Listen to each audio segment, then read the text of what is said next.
right, better. Here we go. Hey, thanks. Thanks. Salute to E. Will. Salute to Randall. Salute to Ohio. Thank you. Thank you. All right, let's. We're gonna get started in a few seconds. We're gonna have a great show today. Salute to UHGEM Gibbs. That's on probably Kick. Thank you. Thanks for the subs. Um, we getting busy out here, so definitely.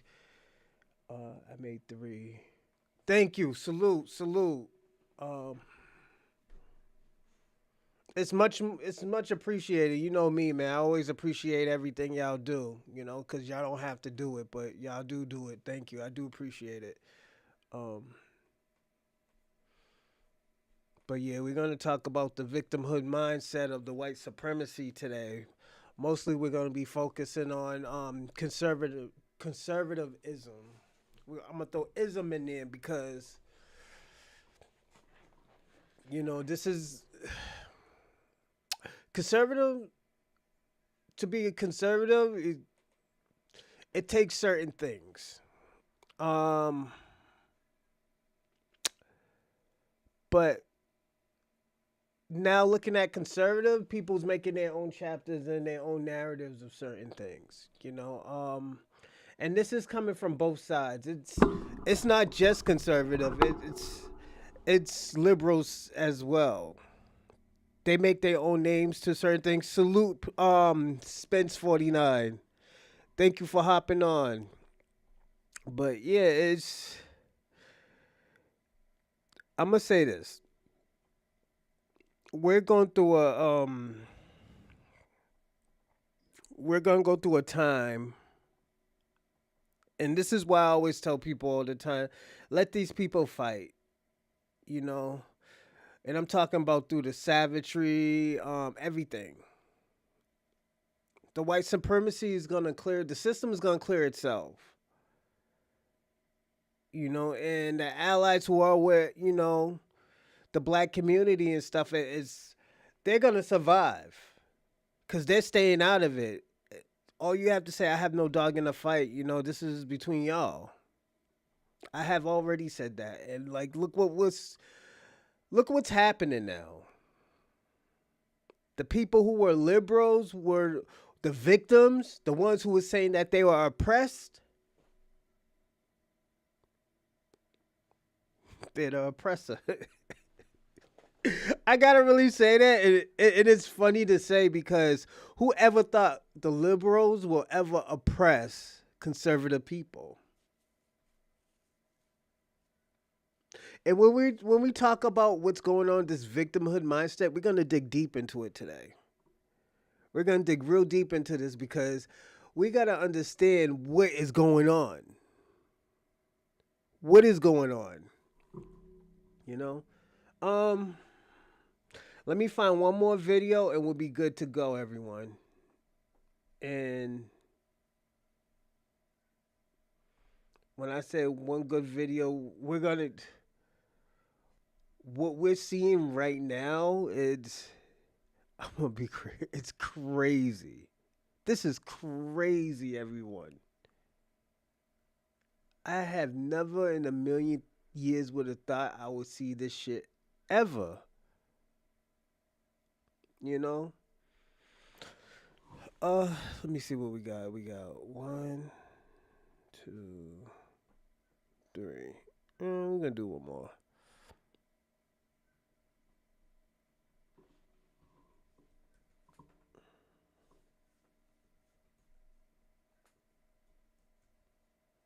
Hold on a second. I got one good one I think I want to do. Mm, mm.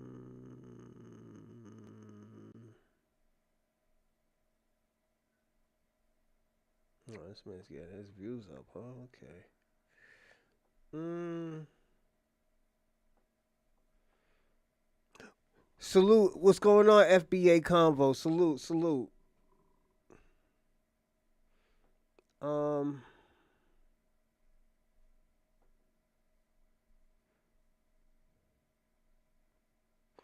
Oh, I'm good. I'm good. I just got up a few hours ago. I was supposed to get up around 4:30. I didn't get up until like 6:40, so I was a few hours late getting up.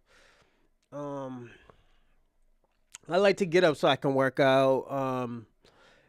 Get the blood flowing, take my vitamins, start my day, eat a little bit of breakfast before getting my kids ready and stuff. So, um, yeah. Hold on a second. Let's see. Should we guess this? No. But yeah. But what I think I'm gonna say this. I think what's really actually going on right now is a resurface of the system. Everybody is, what's the word? Everybody is relocating, if you kind of get what I mean. What I mean by relocating, everybody's right now is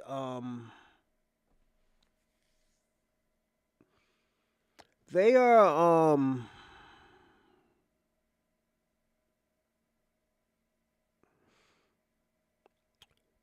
they are taking part of certain things in, God, how do I explain it? When I say relocating, I mean like people right now are testing the waters, seeing how far they can go. White supremacy has done that. Now it's the liberals' white supremacy's turn.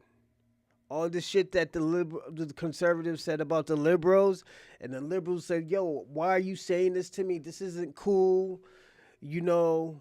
And all they yelled was the First Amendment. That's my constitutional right to say whatever I want to say.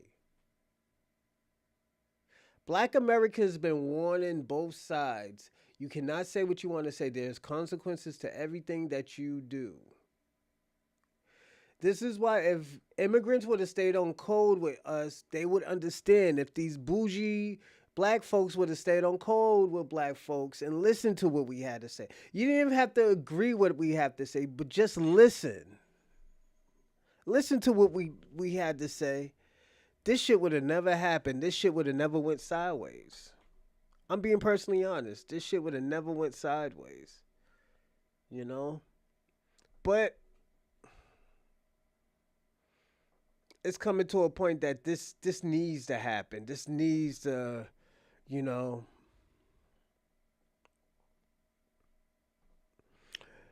we need to talk about this. We right now, and I'm gonna say this: we don't need to hear, "Oh yeah, I'm sorry. Oh yeah, we should work together," because that's just never gonna happen. We already tried that shit, and you know what happened to us? Y'all motherfuckers turned on us. Y'all conservatives control turned on us when the fucking towers fell. First thing y'all said was, "We are all Americans. We need to fight for our freedom." Those were the words out of these white supremacist mouths. We are all Americans. We are all Americans. Now look at the situation we are in now. It's not black Americans' fault. It's not the foundational black Americans' fault. It's not even ADOS's fault.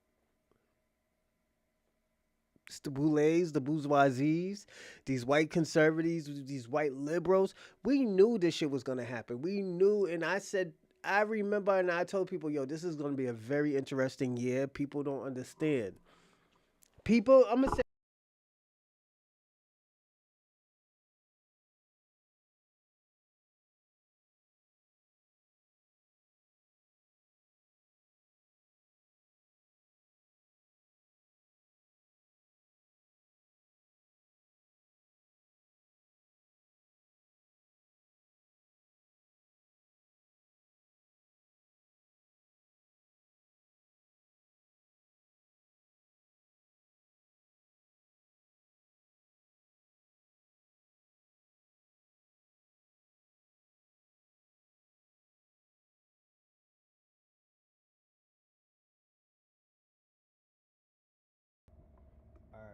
me try it now.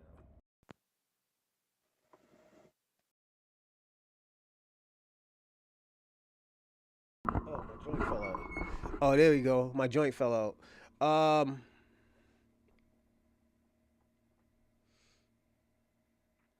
But I'm gonna say this. Salute to everybody. I know it's early. It's 10 o'clock. I want to tell everybody thank you for coming on. I'll tell you how my Saturday was. I'll jump right into that, and the reason why I'm gonna jump right into it because there was some guy from Kansas City that came up. One guy who was born in California, and another guy I don't know where he was born at, but they all resigned in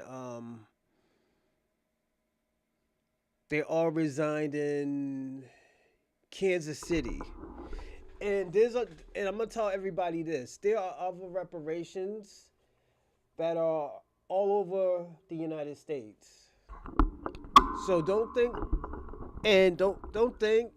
that we are by ourselves. I think as foundational Black Americans, we need to have some type of bond. So if you know anybody who is in reparations task force who's an activist, everybody needs to stay on. You gotta paint today for the family. Yeah, absolutely. You're right, FBA. You know, it's crazy. So we did a few workshops. One of the workshops is trying to see if we can fix. Actually, oh shit, I left it in my car. I'm not gonna run back into my car. My day started off kind of weird because I bumped into an island and I tried to back out and my front bumper kind of almost came off, but it didn't come off. Come off. It's still attached. It's just I gotta pop it back in, but I'm gonna bring it to the auto shop. I just got my tire fixed right. I'll get it fixed Wednesday or Thursday. It shouldn't be that much money. It just needs to be popped back in. But yeah, that shit happened and stuff. Then after that, I was trying to fix it myself, and I dropped my refresher from fucking Dunkin' Donuts. So I was like, yo, man, fuck this. I'm not gonna touch it. Then I tried to look for parking at Reggie Lewis Center. So yeah. Hey Charlie, how's it going? Salute, salute. Um, so the reparation was good. So we did a workshop where we try to use a sentence to add claim into stuff like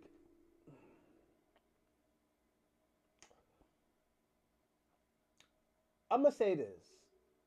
Doing workshop with people, I gotta say this. There's a lot of people who has trauma because of the white supremacy system. I'm gonna be personally honest, and I have seen it. I have a little bit of sanity and stuff, and to know right from wrong and stuff. But you're looking at these people who are in their 60s and their 70s and their 50s and stuff. A lot of these people don't have it, on attach. You know. Oh, that's good. That's good, Charlie. I hope you had a great weekend. Definitely. In Boston, it was alright. Um, I will say this too. I didn't know it was this bad out here. And when people be saying, "Oh, yo, you didn't go through slavery," some of this shit was inherited to these people. I gotta be personally honest. Some of this stuff was inherited and passed down from family member to family member. And I don't think people, and this is why I always tell people all the time, this is a little bit more than just about money. I personally have to be honest. I think this is more than just money. And the reason why I say this is more than just money because hold on one second. There's still some people fighting this system. I'm smoking that CK. Shout out to FBA Combo. um Yeah, there's still people still fighting this fucking system, and these people need help out here. These people really really need help out here.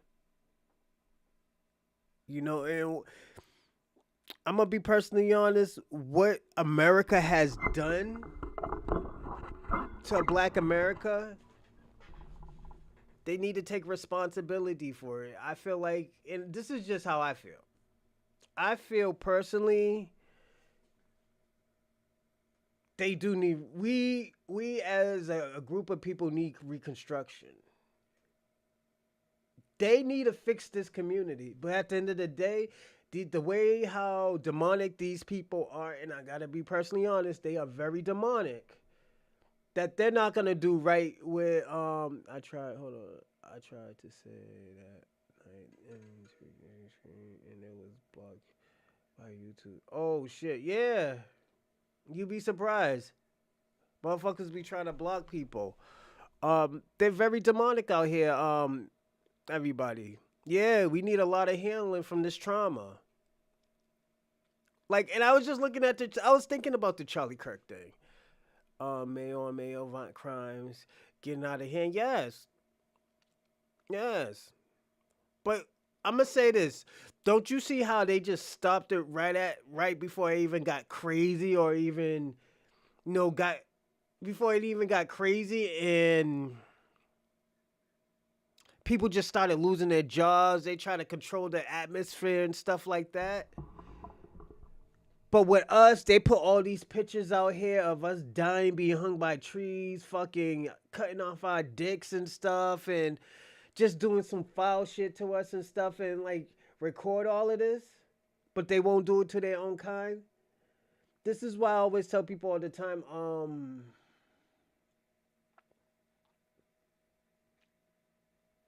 like, okay, I'm gonna say this.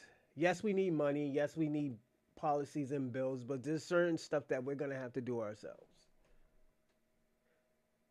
We can't put it on these people to do it ourselves.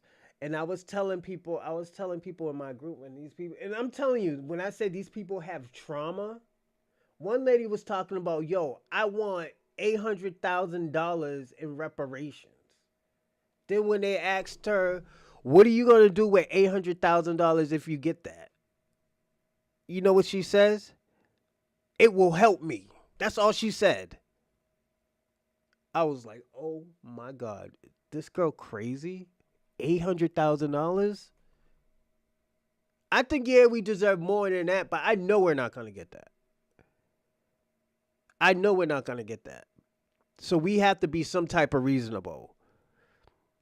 If we get $300,000 to $400,000, that's good for now. But I think also too, I think people are forgetting about the policies and the bills to protect us. I think people are forgetting about the trauma.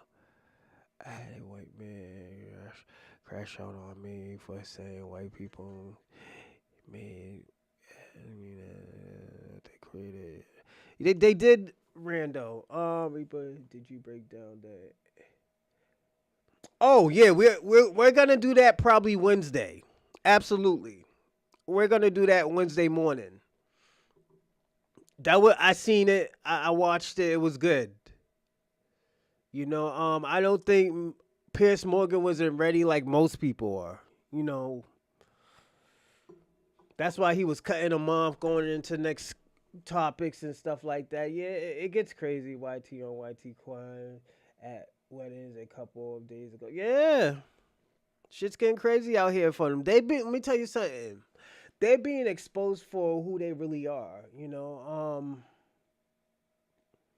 I think they thought they could hide this forever, and like this shit came out. When I say this shit came out, I don't think they expected this type of like craziness. You know, like this shit's getting worse. I put it this way: it's getting so bad that I don't think they can stop the bleeding. And this is why I always tell people all the time, maybe, and I'm just thinking when I'm saying this, all right? So maybe the white supremacists isn't supposed to, run the world. Maybe there's a reason why there, you know, not that many of them in the world. You know, first off, the white race is fairly new. Most people don't know that. They're fairly new. I wouldn't say species, but they're only a few 100,000 years old. Black Americans is like the black race is like billions of years old. Probably a little bit. We could say a few. Put it this way: the minimum 4 million, 4.2 million years old. So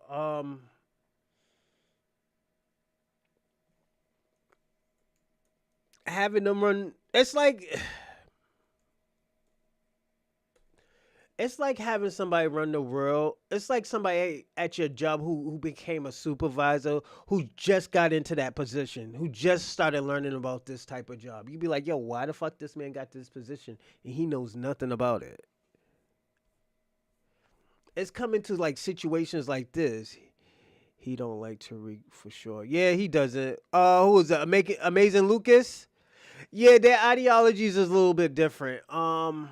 It's similar, but I think it's a little bit different. Faxi, well, he needs to chill on Tariq. That's the homie. Yeah, to use.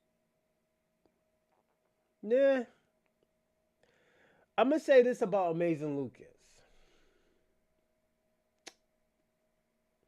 I think what he's doing right now is trying to play the middle. Not really liberal, not really conservative, but in the middle. Like if it has something to do with black people, it'll be like only more towards blacks and liberals. It's like in the middle of that. I don't think it's really conservative because he can talk about conservative. He could talk about conservative ideology, but I think that's I think he knows that shit ain't gonna work. I think he knows that shit ain't gonna work for black people. Conservatism, and the reason why is because we're not started equally. That's like you having a glass full of jar. You already took half of the water, then say like, "Oh, yo, this is about equality. We're gonna, we're gonna contribute this water right here equally. So you contributing 50% of the water that you already took, and the other half of the 50% you wanna talk about. Yo, we're all equal. Let's let's contribute the water equally. After you already took half of it equally. Like I think this is why he thinks conservative party is not gonna work. You know, you already committed all these atrocities and these crimes. Now you talking about have. This is why when you talk to black people about Charlie Kirk and him dying, and niggas don't give a fuck about him dying because, like, yo, you already caused havoc already. You already caused the fucking havoc. Here's a evil. He doesn't like being called foundational Black American. He thinks that it's a game. He's with uniting the MOP. He has always said he's Black America though. Yeah, but I think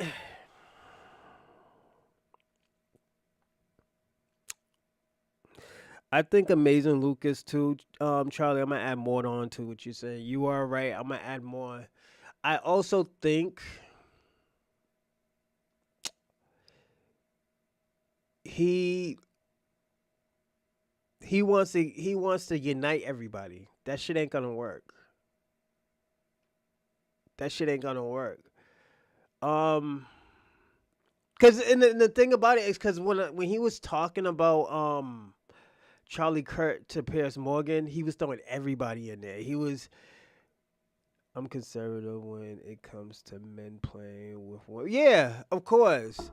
That's I agree with that, Rando, because of safety reasons. You know, it's like, and the reason why I always say that.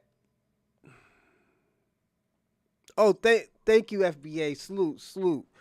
Um, I want to say because somebody can get hurt. That's like a woman want to fight in an MMA with all men. No, you're gonna get fucking hurt. Ronda Rousey, she's probably one of the most toughest women of all time, but she's not gonna fight an average fucking MMA fighter. She'll get fucking hurt out there. Nah, we're not gonna do that. You know, and I get it, man. People want to feel like, okay, yo, I feel like I'm a woman, so I think I should be fighting in women's um tournaments. But let me tell you what I would do, and I swear to God, if I had money, I would do it. All people who are transgenders, who are in the LGBTQIA community, I will make a mixed martial arts fucking tournament for them. All jokes aside. And I will have them fight. If they want to fight each other, give them their own little belt. Yo, little rainbow fucking belt and everything. When it hits the light, it turns fucking different colors and shit. Yo, the thing about it, this is where I think LGBTQIA is fucking up at. Okay, you want to be called different. You want to be non-binary, neutral and stuff. I get that. That's cool. Um, I think they should stick out. I think if they want to get their word out here, they should create their own lane, their own space. This is why when I tell y'all about gay people in Boston, like the hood gay people and stuff, they create their own fucking lane. They create their own fucking lane. Even if a motherfucker judge them and they want to throw hands with them, these motherfuckers will throw hands with you. They're not scared to fight you. And like I said, I have seen a lot of gay people beat up some hood niggas, and it wasn't pretty. One transgender was grounding and pounding a nigga, picked him up, slammed him, boom, boom, boom, boom, boom. I was like, oh shit. I just walked the other way. I was saying, oh shit, I'm not helping this nigga. You know, it's just, like I said, create a lane for you where, you know, you have your own, your target, your focus target. And if people want to support it, yeah, support it. Like, yeah, nigga, you know how many donations you'll get just for having stuff like that? Started like a gay UFC. Start a gay pride thing. When I say the gay pride, the pride MMA. There's a pride called MMA. Bellator, a gay Bellator, a LGBTQIA Bellator. Like, yo, there's so much stuff that y'all could do that y'all can have your own lane and have your own money. It's not like y'all niggas is broke out here. These niggas, let me tell you something. If y'all gonna learn from the civil rights, learn from the civil rights. If these niggas don't want you to do anything, create your own lane. This is what, excuse me, civil rights really taught us. Niggas don't want us on our bus, create our own buses. Niggas don't want us in the store, we create our own moms and pop stores. So we don't have to go to y'all niggas. These niggas don't want us in the community, make an all black community.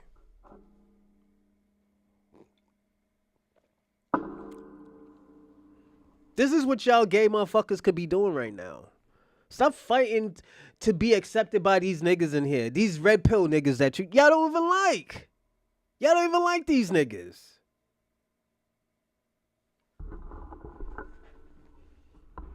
Y'all act like y'all motherfuckers ain't charismatic as fucking Kobe Covington or as Sean Strickland. All that petty shit that y'all niggas could be doing that, y'all should be exploiting that shit. I'm just being personally honest. Just niggas is gonna get hurt, you know.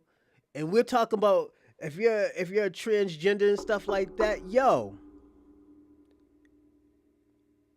make sure that they can really do martial arts. We don't want nobody getting hurt, their arm broken and shit like that. Nah, give these motherfuckers skills out here.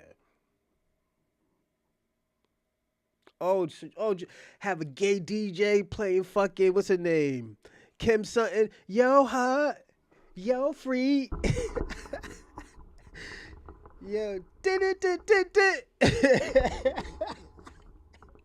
Y'all niggas could be lit out here. Y'all niggas just complaining about fucking acceptance. That's I never got that. This is why I always tell people all the time. People like even at my school, it's like I always tell people all the time. It's like, yo, why you always like in and out of this place? I was like, yo, first I have to make money. I always got some type of little investment going. Second of all, sometimes I feel uncomfortable because y'all be doing too much. You know. Um,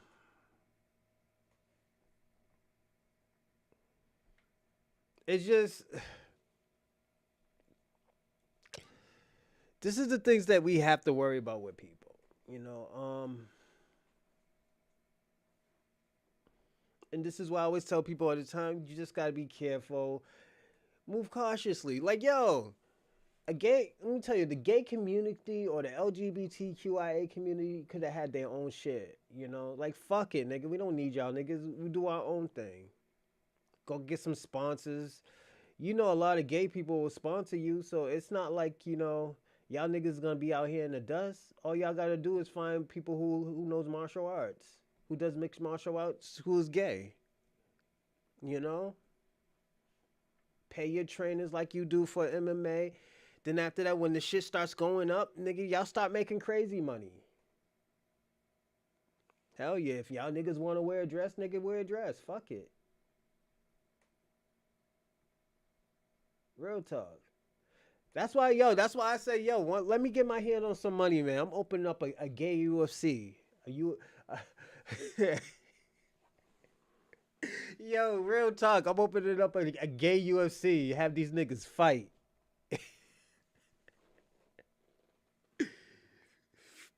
You see a nigga with a lace front put another nigga in a fucking arm bar, nigga. Like, yo, shit. A nigga with a mustache and a dress put a nigga in the arm bar. Like, oh shit. Make the nigga tap. Did you hear about the white rapper made a song about hanging black people? Nah, is it that nigga from Canada? I feel like it's that nigga from Canada who has the braids, who's always singing about Donald Trump. He had fucking Roseanne on it. You talking about that dude? Friday Night Sassy Fight. Yeah! Will, yo, Will, I'm telling you, this will be the next biggest thing since fucking house music. You know how petty gay people are, man?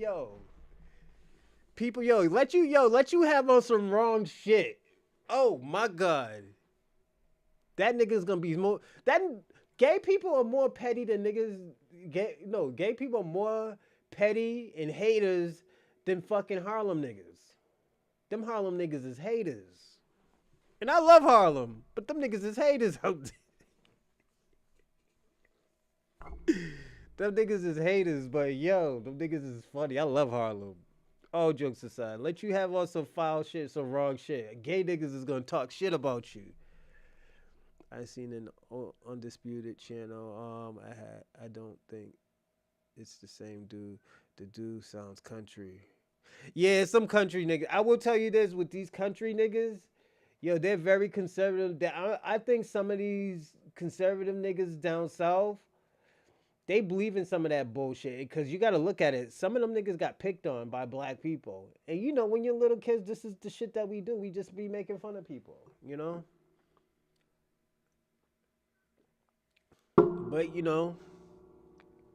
But nigga, come with the territory of joking around, you know. Oh yeah, everybody, don't forget to like and subscribe and comment all through the this live chat, and also if you want to send in a donation, I will put it in the live chat. But if you can't do it, don't worry about it. I just need you to watch and like and subscribe. That's all. Um, Give me a second. Is this so old? Yeah, I think that's an old fight. Hey, Deontay Wilder didn't fight this week, right? No, I don't think he fought this week. Um, I found another video. Um, I gotta go to my live. Sorry, everyone.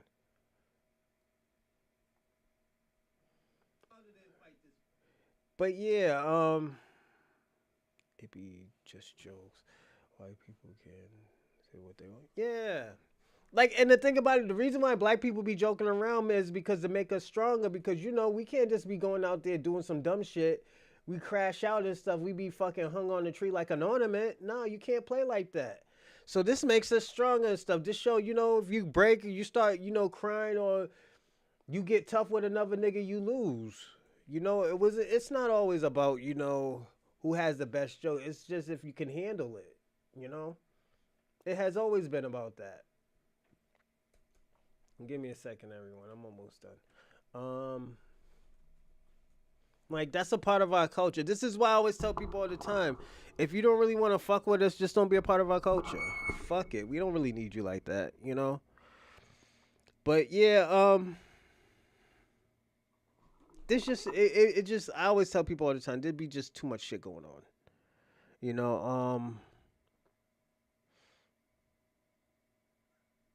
it's like like that's why I gave y'all that example. I gave y'all the example for the LGBTQIA because they can do their own thing if they wanted to. They just don't want to.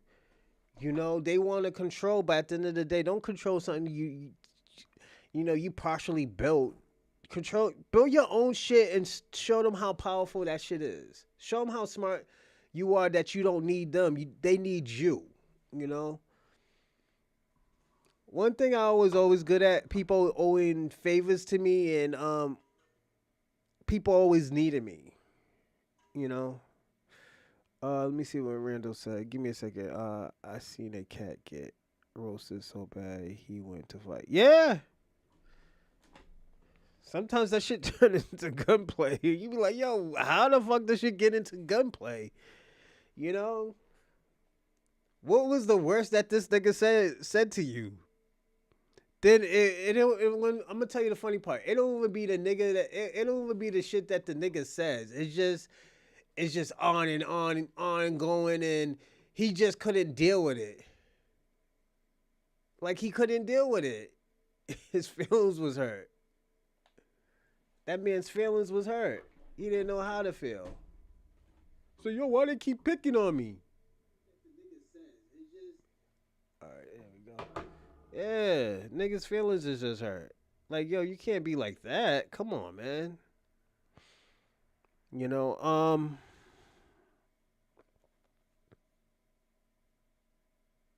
I do want to say this though. I'm gonna do another. I got one, two, three, four, five. It's five videos right now. I'm gonna do one more. We're gonna do 6 videos today. We're gonna do 6 good videos. Um,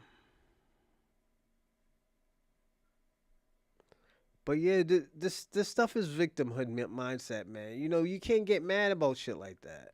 You know, I've been told people that. I was like, yo, y'all gotta be careful. Y'all gotta, stop doing shit like this. Hold on, we are Charlie. It's just,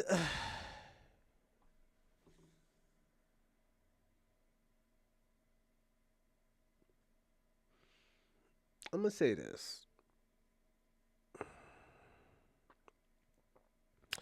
Black people always help other people. Black people always, and this is what we used to do. We always used to help other people, but we stopped doing that shit. This is what this shit this is what this shit turned into after we stopped helping people. This shit went to a fucking shit show. I'm gonna say this too. I think this shit's gonna crumble. I think people are gonna crumble. I think people are gonna crumble. Oh shit! Hold on. Yeah. Oh, my man's losing money. But yeah, man, it's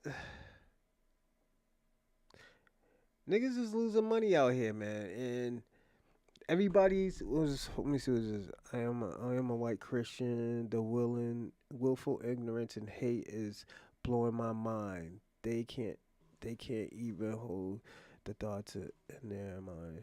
He might be racist. Um,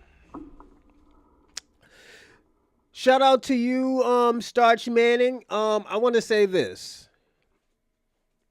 The reason why this stuff is blowing your mind, and it's not you, it's probably your brethrens, your sisters, and stuff like that. It's just people don't know how to take accountability.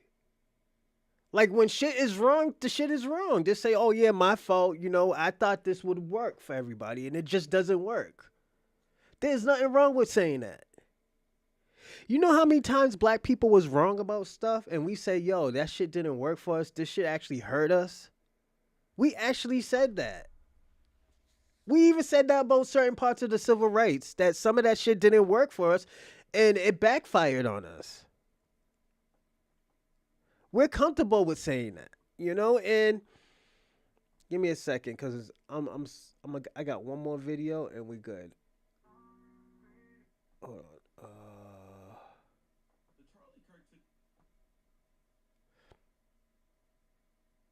Yeah, it's like, yo, sometimes the shit just doesn't work, man. There's nothing wrong with that. There's nothing wrong with shit not working and say like, yo, my fault, we fucked up.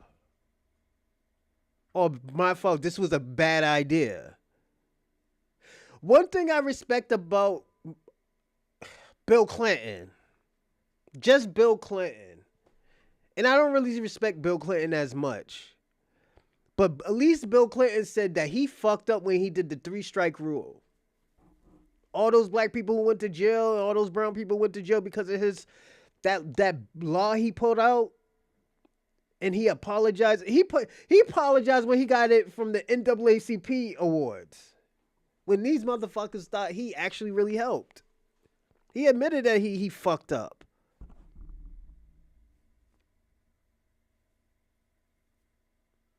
Sometimes you gotta understand, sometimes you're not bigger than the system. Sometimes the system, or just the system just doesn't work and we need to fix it. And I'm gonna say this, all right? I'm gonna start what I'm gonna say because I wanna end something by saying something. Because I remember when people would say, "Oh yeah, this is Donald Trump's fault." I wanna say something, all right?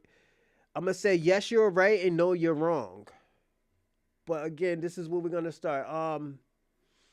I had some bullet points, and I'm gonna go little by little, and I'm gonna explain how I feel and the reason why I said that.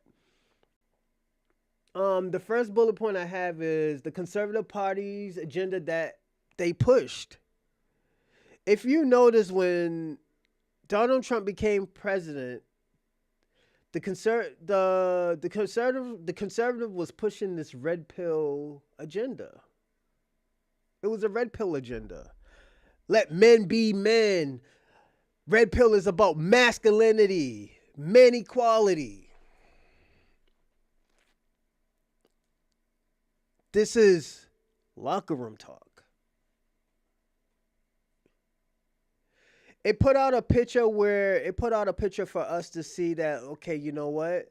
A lot of us ain't being treated like men. These people are trying to emasculate us. But you have to understand also too, that agenda that the liberals was pushing wasn't towards y'all. It was towards against us. It affected black Americans more than it affected white America. The reason why is because if you look at masculinity in America, most people will say like, yo, they look at a white man who's a hardworking guy, wakes up every day, white picket fence, makes some money and stuff like that. That's low key what people think. But when you take the white supremacy system out of it, what do you see? You don't see those people no more. You actually see the real full picture. What do people in the media push more? They push black men. Masculine. big. This is what they seen even in slavery. This is why they were breeding these type of people. The big black man who could lift probably a fucking log or a horse or a cow or something. And I know I'm exaggerating. This is what they were pushing. I mean, this is what they were pushing in the white communities. I mean, in the white slaveries. This is why these women were sleeping with the help. Oh, yo, I just seen fucking little Juju's big dick and stuff like that. And he ain't little. He's huge. He's bigger than my husband.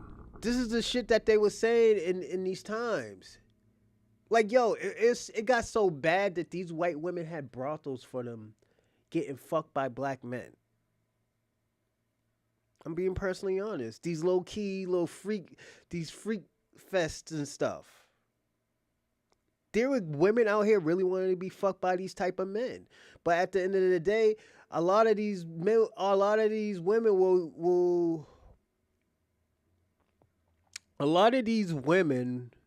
will be disrespected and be looked down on because of this. Because they like the black men. They like the body of a black man. This is why they try to emasculate the black men. But now we get up. It was the women doing it to the black men now, the feminism group. The feminism group was getting it because the black people, the black community was getting voting rights before them. This is why they made feminism. They talk about equality, but we never really had equality like that. They had more equality than we had equality.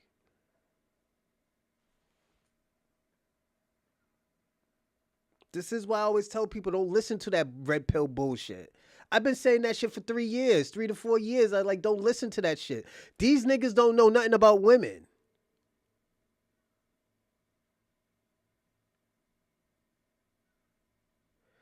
I will tell you a secret though. One of the secrets is most of these women be watching these black love movies. Black love.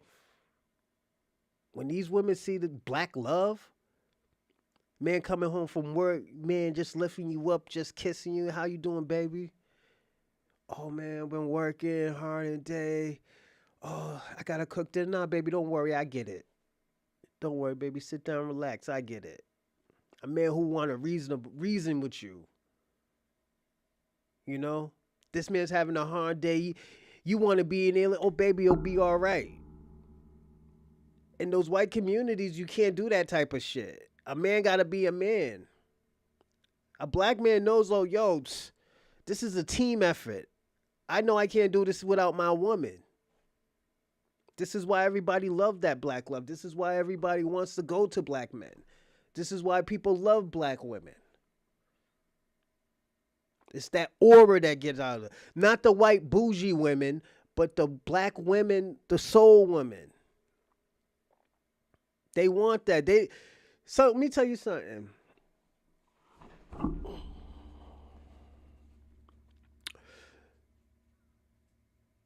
The man runs the crown, but the woman is the foundation. This is why black men always show their women respect. This is why black men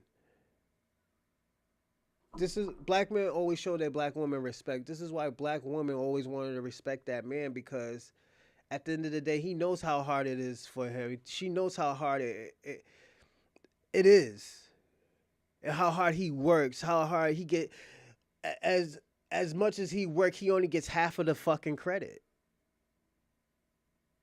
This black woman knows that shit, and that's why she's always like, "Yo, you be all right, baby." Salute for you. Salute, Track and Spirit. You one of those bots things. Salute to you, anyways, man. So this is what people are seeing, man. You know, this red pill fucked it up for y'all white supremacists. Y'all motherfucking was bitching and moaning. Y'all niggas been bitching and moaning. Give me a second. Y'all been bitching and moaning for 4 years about a female making you a fucking sandwich. That you lost the big picture of it. What has been these white men been yelling? These white supremacists, these red pill motherfuckers been yelling. Make me a sandwich. That's all they've been saying. Let me tell you something. When you black, what's so special about a black woman, and I'm gonna be personally honest, they wanna do it. They wanna make you that meal. She's probably tight, but she wanna make you a good meal because she knows how hard you worked. She knows the bullshit you went through. She knows how ignorant people is gonna be to you probably today. Some Africans really mad about. Yeah, they are, Rando. They're mad about that African booty scratcher. But the thing about it, that was little kids saying that shit, man. And they got to get over that shit. You know.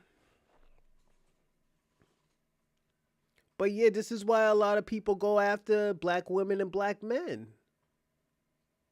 Like let me tell you something. These niggas been crying about making a woman making them a sandwich.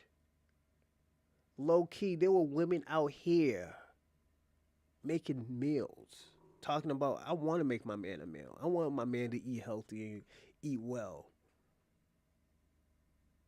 Not, oh yeah, I'm making him a sandwich because you know what? This is what I'm supposed to do. Nah, nigga, you want to do that. That's the difference. This is why I say that red pill fucked it up for the conservative party. It always fucked it up from the conservative party. I'm being personally honest.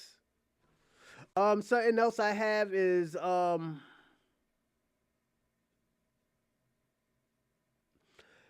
conservative party try to be the face of hardworking men. There was a disconnect there, and the reason why I said there was a disconnect because most of those people were blue collar men, or was it white collar? Blue collar is the hardworking men. All these other people were CEO managers and stuff like that. They don't know what hard work. Most of those people are nepotism babies. Most of those people were already meant for that place because they sold somebody out, or these people was watching them ever since high school and college. Like this is some of the stuff that people don't know. Red Pill and Joe Rogan single-handedly destroyed a whole generation of men. Facts. Yeah. Real talk. You know, like I always say, I think Joe Rogan should have just stayed towards conspiracies and shit like that. I think he's great with that, but all that other stuff, talking about black communities. Let me tell you something. Joe Rogan's wife dated and has a baby by this black guy who died. So he is raising a black daughter, a half black daughter. And the shit that came out this nigga's mouth is crazy. I'm being personally honest. The shit that came out his mouth years ago is crazy. This is why I said this a few times. Israel Zanya should have mind his fucking business about the black community. Israel Zanya is from fucking Nigeria and Australia. He knows nothing about the black struggle. Not in America. I could say not in America. He probably knows it about in Australia or in Nigeria, but when it came to America, he don't know nothing about it. This is why he should shut the fuck up. Oh, I know Joe Rogan. Yeah, okay, you know Joe Rogan, but at the end of the day, he has to be accountable of the shit that he said. And Joe Rogan, he lived in Massachusetts. He lived in Boston at a time. He knows Boston is systematically racist. If not the most systematic racist state in the US is Massachusetts.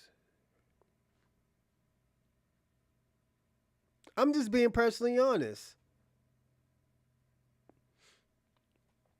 I'm gonna say this.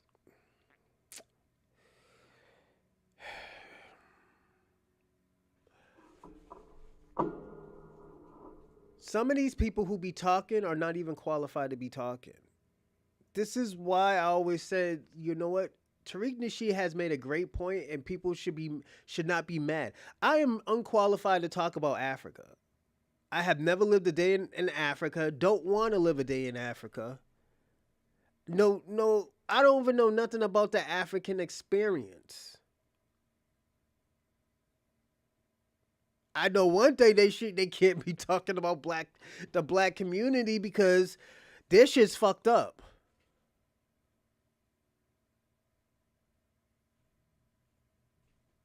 I'm just being personally honest. This shit's fucked up. Um, I want to say this last one too. This is just one section. The Conservative Party was also too. I didn't get Patrick O'Neill used to talk a lot about how racist Boston is. Yeah, he's from. I think he's from Roxbury. I used to live in Roxbury. Yeah, Paul O'Neill's from Roxbury. It's still Boston, because Boston is broken up of towns. At one time in the 80s, Boston was about to be considered the black area. Of Boston was going to be considered the Black Mandela, Nelson, the Black Mandela town. At one time, yeah. Um,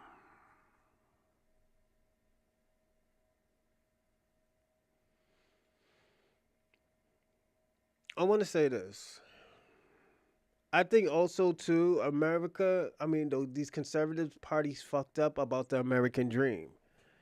They didn't add everybody in American dream. What they did, they only put a white face into the American dream. I think if they would have put a face all races, it would probably work a little bit better. But now it looked like a scam because you just only putting a white face in there. Because people are starting to understand, like a lot of people worship white people. And that's another fuck up too, because a lot of people worship white people that they're fucking up, and a lot of people seeing this is like, hold up, wait a minute, we got fucking hoodwinked. These white people are worse than the blacks. These motherfuckers out here smoking meth, fucking attacking each other, cutting people up, putting niggas in refrigerators and shit. Like, this shit gets crazy. Fucking violating disabled women and violating women, period. Like, yo, sexually assaulting people. Yo, this shit's getting crazy out here.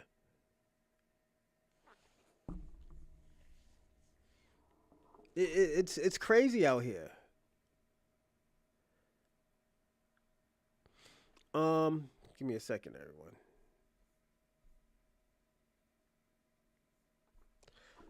But yeah, I always tell people all the time, you just got to be careful. The stuff that you put out about other people, you better make sure your fucking house is clean. You better hope niggas take their shoes off when they step into your house. You better have rules and regulations that you're following. I'm just being personally honest, and I'm hoping that these conservative people or this conservative party are seeing and they're learning from it. You know? Give me a second. I gotta fix that. Yeah, so you gotta make sure that these motherfuckers is learning from it. If they're not learning from it, kick their fucking back in. This is the time to kick their back in. Like, liberals can't really say shit because they have been fucked up people too. But right now, what the liberals is doing is emasculating these niggas. These liberals is emasculating these conservatives. Telling their dirty secrets. Let me tell you something. These conservatives talk about all this LGBT bullshit and they getting caught with trans women. Like, come on. Trans women getting hit by trans women and shit, watching tranny porn and everything. Like, we can't. This is why I said these conservatives are some fucking freaks. They might be the worst of the worst. How the fuck y'all get caught with this trans porn and shit? Y'all talk about, oh yeah, we want America to go back to where it used to be. What, when y'all niggas was cross-dressing and all in one fucking